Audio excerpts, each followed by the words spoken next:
Yun ang mga kababayan, anak ni Senador Rodante Marcolita na si Congressman Paulo Marcolita, nagpapakita agad ng tapang, nagpakilala kaagad sa mga kasamahang congressman dyan sa Kongreso.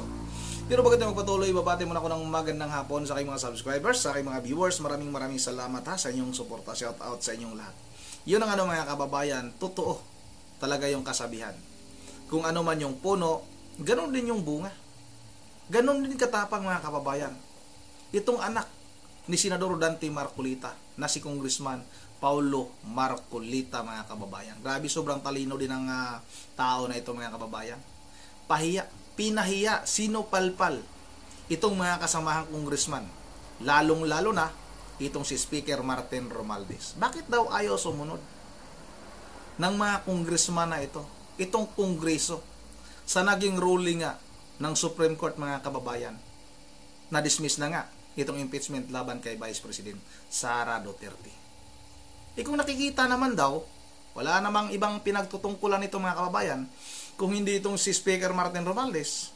Kung nakikita naman daw ng Kongreso na magaling itong si Vice President Sara Duterte, bakit hindi na lang daw galingan ng mga naghahangad na tumakbo sa darating na 2020 presidential election mga kababayan? Bakit hindi na lang daw nila galingan para mahigitan pa yung galing ni Vice President Sara Duterte at talunin na lang daw sa darating na 2028 presidential election, dahil klarong-klaro naman daw na ito ay isang pamumulitika lang.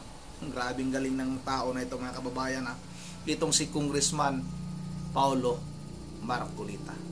Yun ang mga kababayan, wag na natin itong patagalin. Sabay-sabay na natin itong panoorin.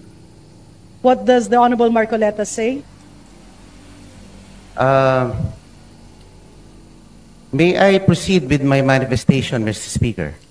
Madam Majority Speaker, Leader. can we let the Honorable Marcoleta finish his manifestation before we proceed to the next speaker to avail of the privilege hour? Thank you, Madam Speaker. Majority Leader, I believe the Honorable Libanan as well as the other members of the House are actually, we have 22 members listed for the privilege hour. That's right, Madam Yeah, Speaker. so I believe a manifestation can be taken up at the appropriate time once the privilege hour has been closed. Madam Speaker, I have already registered my intention to make a manifestation. Madam Speaker, a manifestation would be in order. Let's allow the Honorable Marcoleta to finish his short manifestation before we conclude the privilege speech and refer the same to the Committee on Rules. The Majority Leader's request is hereby granted. Thank you, Mr. Speaker. Sa pagtatapos po ng 2024, sinabi po ng ating mahal na Pangulo na ang impeachment ay hindi importante. Sabi niya, this does not make any difference to any single Filipino life. So why waste time on it? And despite the admonition of the President, the House, through one-third vote, transmitted the articles of impeachment to the Senate. Why didn't we heed the call of the President? Why did the HRR defy the President's pronouncement? Gusto ko lang pong malaman kung bakit ganon. Parang hindi natin sinusunod ang mga pahayag ng ating Pangulo. Before the Honorable please proceed. Opo. At nung July 25, the Supreme Court, sabi nga nila, inilang dineklara ng articles of impeachment ay unconstitutional at void ab initio. At pagkatapos nun ay nakarinig tayo ng mga pahayag mula sa House members na tila baga tinatakot ang ating mga maestrado na pwede kayong ma-impeach din tulad ng Vice President. And despite the motion for reconsideration submitted, the Supreme Court, through a press briefer, reiterated that the decision is immediately executory, notwithstanding the MR. And the Senate accordingly adhered to the decision by archiving the articles of impeachment. So ang tanong ko lang po why the continued defiance on the part of the HOR? Parang tayo po ay tila nagmamatigas Samantalang ang Korte Suprema at ang ating co-equal body ng Senado ay tumalima na sa sinabi ng ating Korte Suprema. Alam naman po natin that the Supreme Court is the final arbiter on all disputes and controversies pertaining to constitutional issues.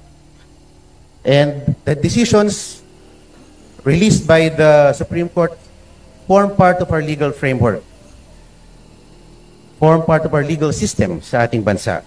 Dapat po nating galangin ang ating co-equal branch.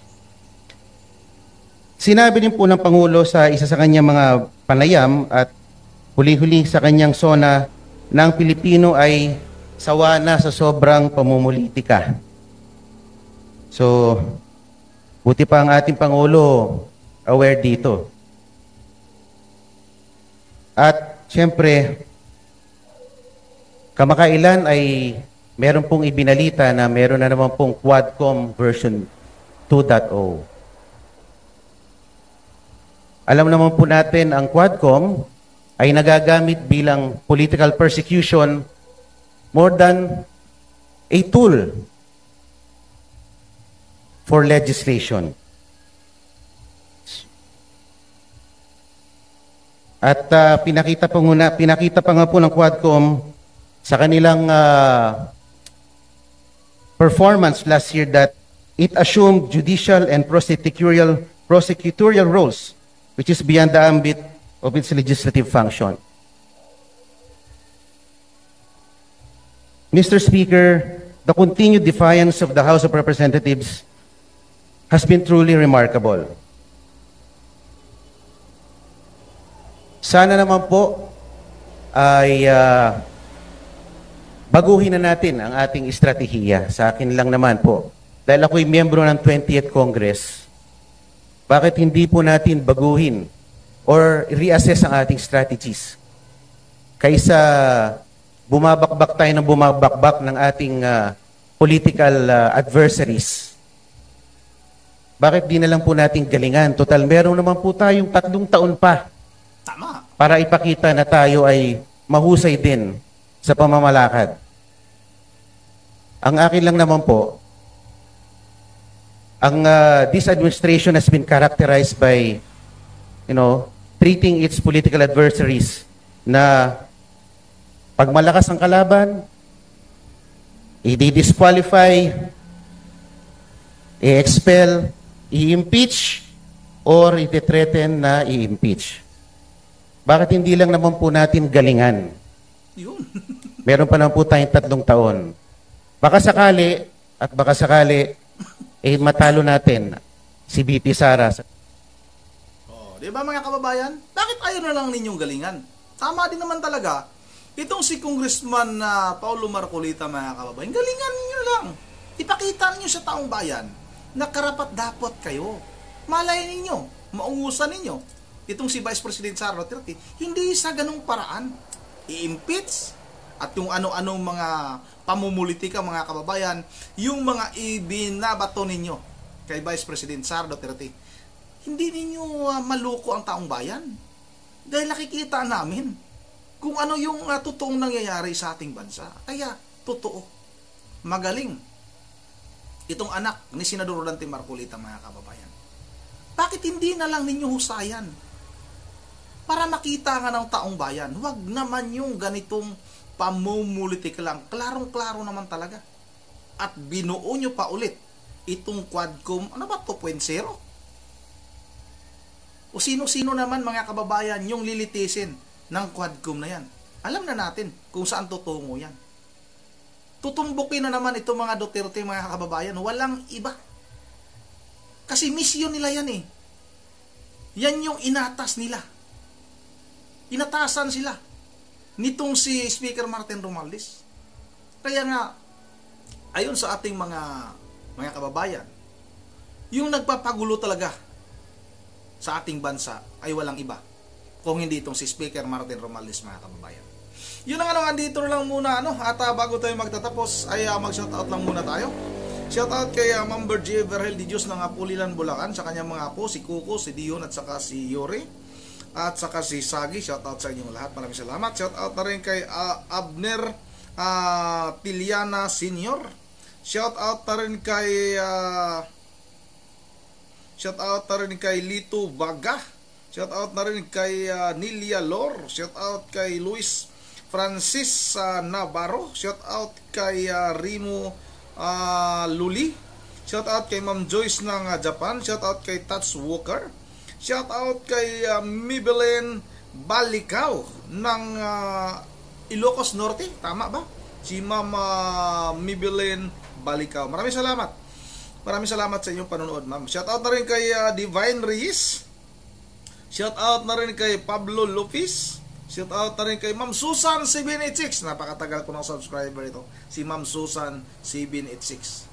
Panahon pa ito ni Sir Tommy Abili. Maraming salamat sa inyo, Ma'am Susan 786, sa inyong pananatili sa ating YouTube channel. Maraming salamat. Shout out na rin kay Minald. Shout out, mahina daw yung volume. Pasensya na, idol, ano? Minald.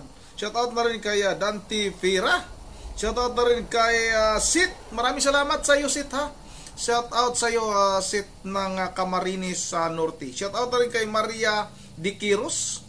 Shout out kay Ma'am Florencia Leonor. Timoteo Balingit. Shout out kay Ma'am Imelda Pascua ng Bulacan. Maraming salamat. Shout out sa inyo. At kay Isaias Garcia. Yun na, dito lang muna. At once again, this is Rondy TV mo. Ingat ng lahat. God save the Philippines.